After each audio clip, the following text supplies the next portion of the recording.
Assalamualaikum warahmatullahi wabarakatuh. Kali ini saya akan menjelaskan materi SKB CPNS PGSD Matematika bab Statistika. Jadi di dalam materi SKB ini ada materi statistika yaitu tentang mencari median, modus, dan rata-rata, baik data tunggal maupun data berkelompok. Jangan lupa tekan tombol subscribe-nya dan tekan loncengnya untuk mengetahui update-update soal dan materi SKB PGSD yang terbaru. Kita langsung menuju ke materi bab 5 statistika. Materi ini saya ambil dari buku PLPG tahun 2017. Insya Allah masih tetap bisa dipakai. Dan dari pengalaman saya pribadi pada tahun 2018 ada satu soal, walaupun satu soal tentang mencari modus data berkelompok dan median data berkelompok maupun rata-rata data berkelompok. Jadi walaupun hanya satu, poinnya 5, itu sangat berpengaruh. Jadi wajib atau perlu kita pelajari lebih mendalam tentang materi statistika ini. Mari kita mulai. Kompetensi intinya menguasai materi, struktur, konsep, dan pola pikir keilmuan yang mendukung mata pelajaran yang diampu. Kompetensi dasarnya menguasai pengetahuan konseptual dan prosedural, serta keterkaitannya keduanya dalam konteks materi statistika, serta penerapannya dalam kehidupan sehari-hari. Indikator pencapaian kompetensi atau IPK-nya, yang pertama menyelesaikan masalah yang berkaitan dengan statistika, yang kedua menerapkan pengetahuan konseptual, prosedural, dan keterkaitan keduanya dalam konteks materi statistika. Uraian materi, pengertian statistik dan statistika.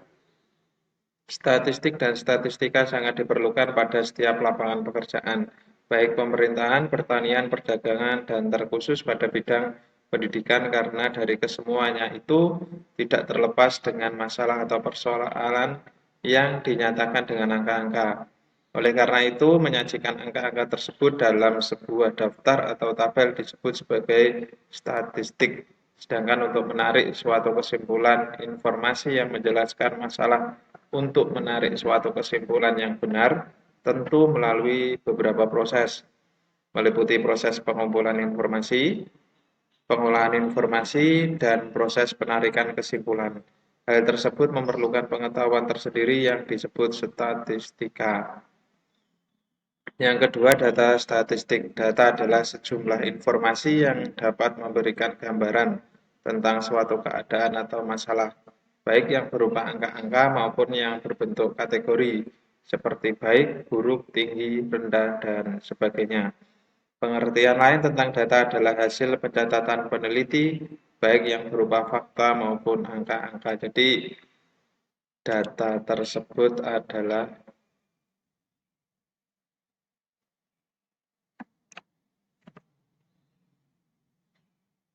Data adalah sejumlah informasi yang dapat memberikan gambaran tentang suatu keadaan atau masalah, baik yang berupa angka maupun yang berbentuk kategori, baik buruk, tinggi, rendah, dan sebagainya. Arti lain, data adalah hasil pencatatan peneliti, baik berupa fakta maupun angka-angka. Dalam menarik suatu kesimpulan, seorang peneliti memerlukan data yang benar. Apabila data yang salah untuk membuat keputusan, maka keputusan yang dihasilkan menjadi tidak tepat.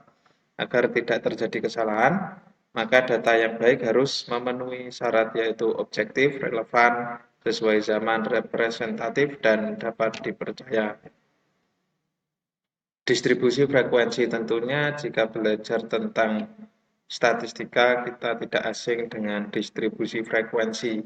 Distribusi frekuensi adalah suatu susunan data mulai dari data terkecil sampai data terbesar yang membagi banyak data dalam beberapa kelas. Jadi distribusi frekuensi itu pasti susunan data yang mulai dari data yang terkecil hingga yang terbesar dan membagi banyak data ke dalam beberapa kelas atau kelas interval biasanya kita tahu. Contohnya seperti ini. Ini ada 1, 2, 3, 4, 5, 6, 7, 8, 9, 10. 1, 2, 3, 4, 5, 6, 7, 8. Berarti ada 80 siswa atau 80 nilai. Nah, ini akan kita urutkan langkah-langkahnya, menentukan rentang data atau rentang nilainya itu adalah data terbesar dikurangi data terkecil. Di sini data terbesarnya ini 99, data terkecilnya adalah 35. Jadi rentang data R sama dengan 99 kurangi 35 sama dengan 64. Menentukan banyaknya kelas, misalnya kita gunakan aturan Sturges, dari data tersebut banyak data N sama dengan 80. Jadi N-nya ini tadi 80, maka banyak kelas interval, rumusnya K, ini rumus Sturges, aturan Sturges, 1 ditambah 3,3 log N, sama dengan 1 tambah 3,3 log 80, sama dengan 1 ditambah 3,3 kali 1,9031 sama dengan 7,2802. Jadi banyaknya kelas itu harus bilangan bulat, tidak boleh koma. Itu bisa diturunkan menjadi banyak kelasnya 7, bisa 8. Tapi biasanya lebih dinaikkan. Kalau 7,2 itu lebih dibuat ke 8, paling banyak seperti itu. Setelah ini banyaknya kelas sudah tahu, kemudian menentukan panjang interval setiap kelasnya. Banyak, ini contohnya banyak kelas diambil 7 seperti itu. Jadi 64 bagi 7, 9,14 dibulatkan ke atas yaitu 10. Jadi panjang interval kelasnya adalah 10. Pilih ujung bawah kelas, misalnya kita pilih 31, selanjutnya kita siapkan kolom tabulasi dengan mengambil banyak kelas 7. Nah ini tadi, ini aturan ini tadi, banyak kelasnya 7. Nah, panjang kelas intervalnya ini adalah 10. 31 sampai 40 ini panjang kelas interval. Kalau yang ke bawah ini maaf, yang ke bawah ini adalah panjang kelas interval.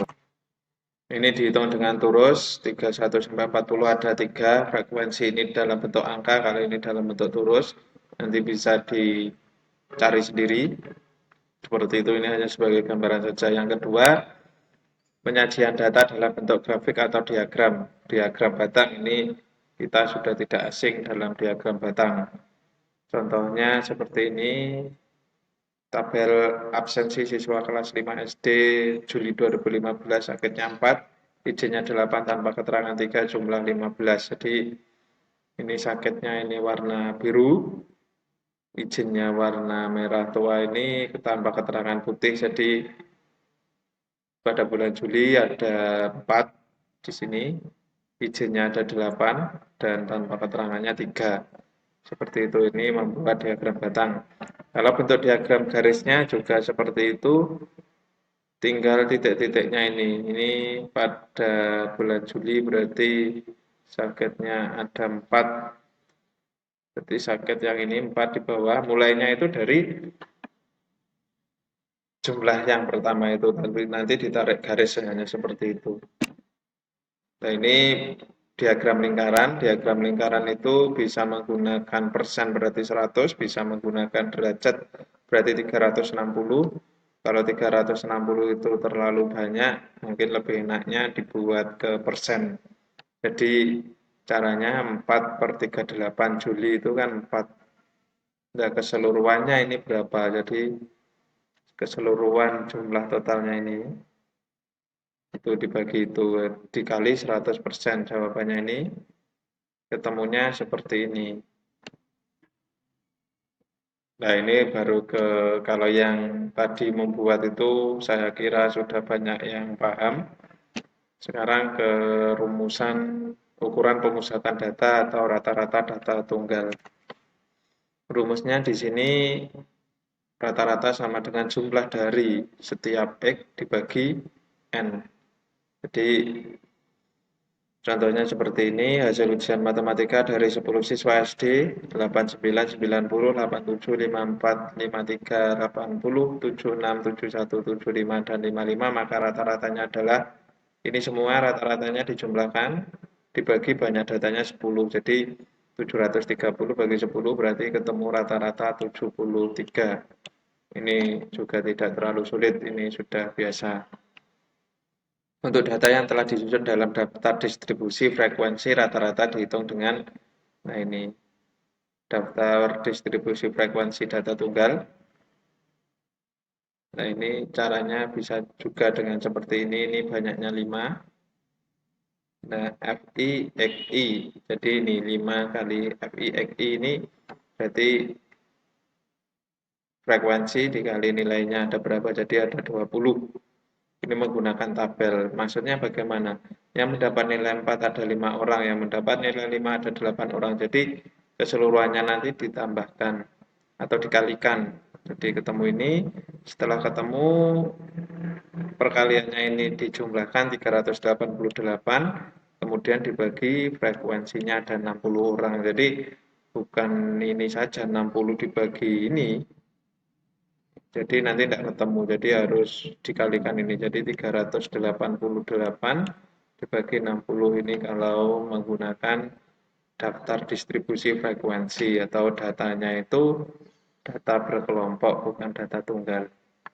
Tetapi kebanyakan kalau di SKB, kalau setingkat guru itu biasanya yang pasti keluarnya adalah data berkelompok. Karena data tunggal itu sudah dianggap sudah mampu seperti itu. Nah ini kalau data berkelompoknya sama saja ini menggunakan nilai tengahnya. XI-nya ini menggunakan nilai tengah 31 sampai 40 itu nilai tengahnya 35,5 seperti itu. Terus 41 sampai 50 itu 45,5, nanti FI XI berarti frekuensinya dikali nilai tengahnya. Nanti juga tetap sama, ketemunya 5.680 dibagi 80 sama dengan 71. Jadi rata-ratanya 71. Cara lain untuk mencari rata-rata dengan cara coding atau cara singkat.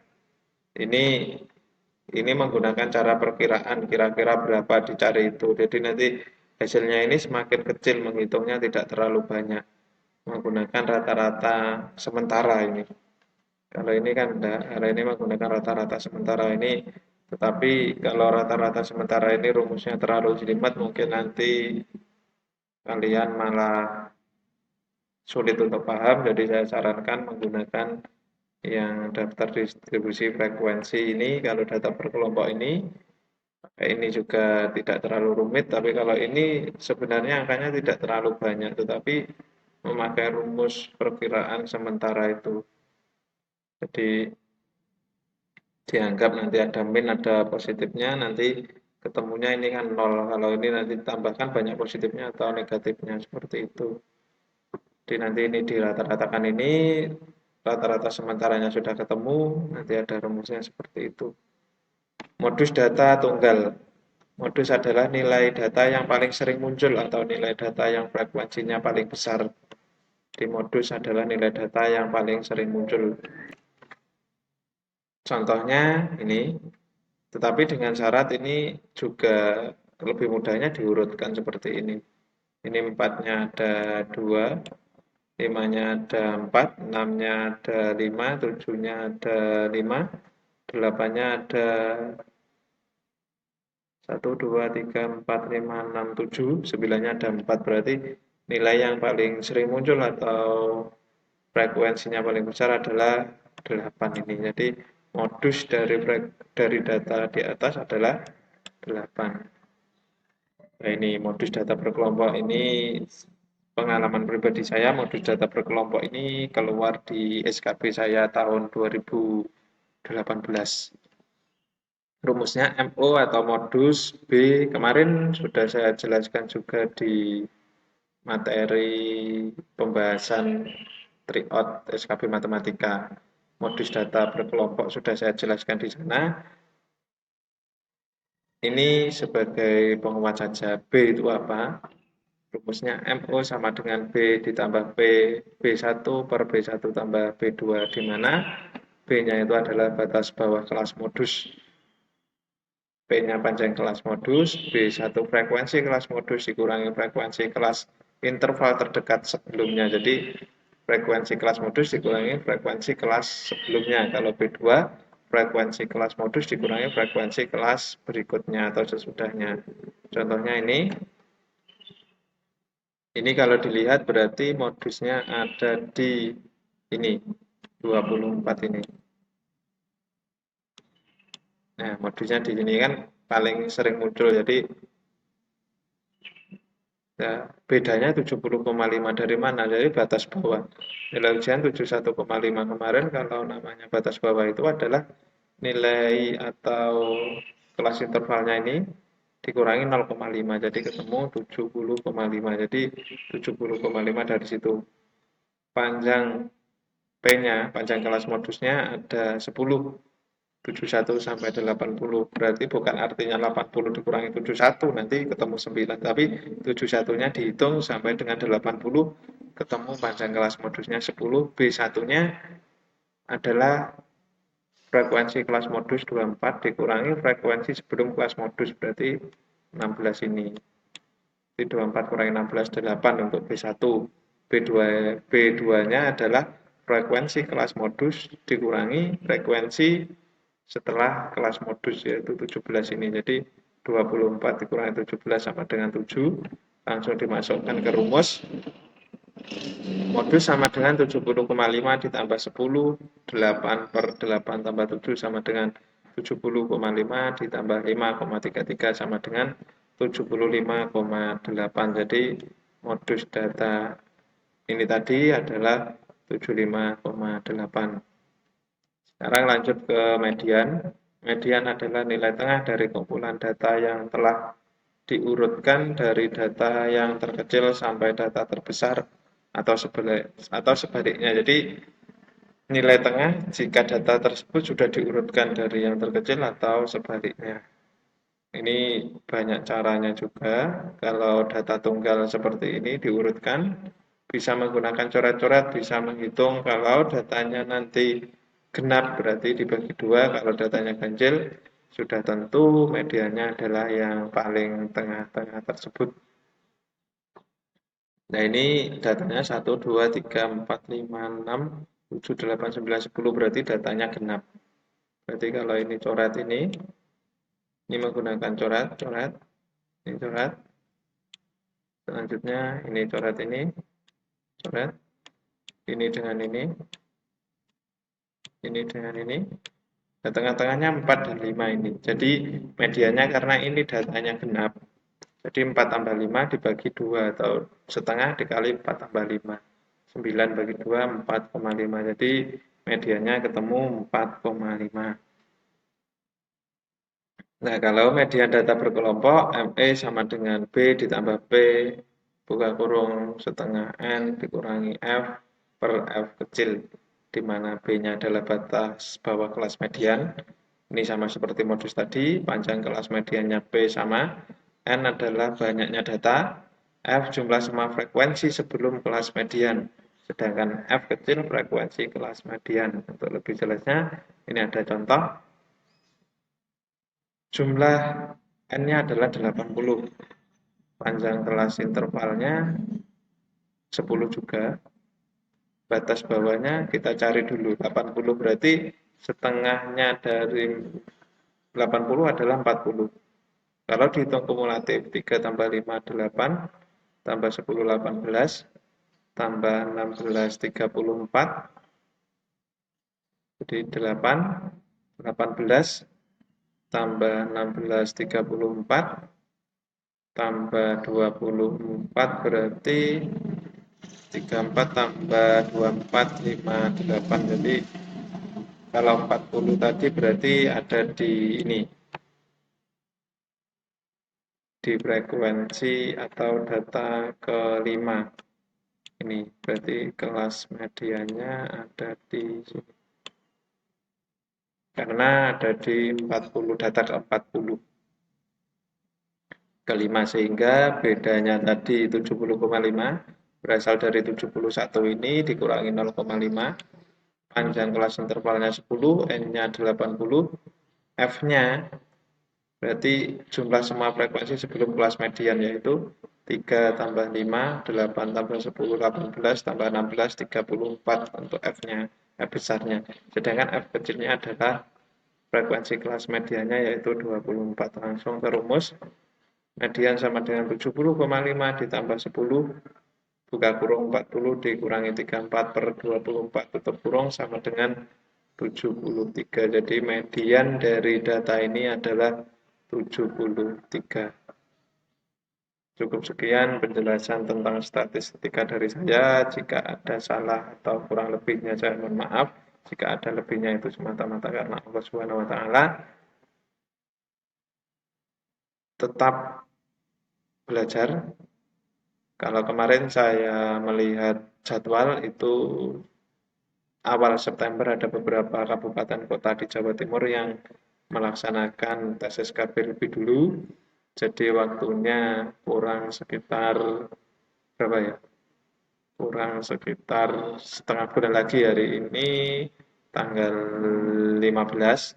Jadi kurang lebih tinggal 2 minggu lagi. Kalau yang nanti di akhir-akhir September sampai awal Oktober masih ada waktu belajar 1,5 bulan lagi. Tapi kalau kita lengah, waktu akan berjalan begitu cepat.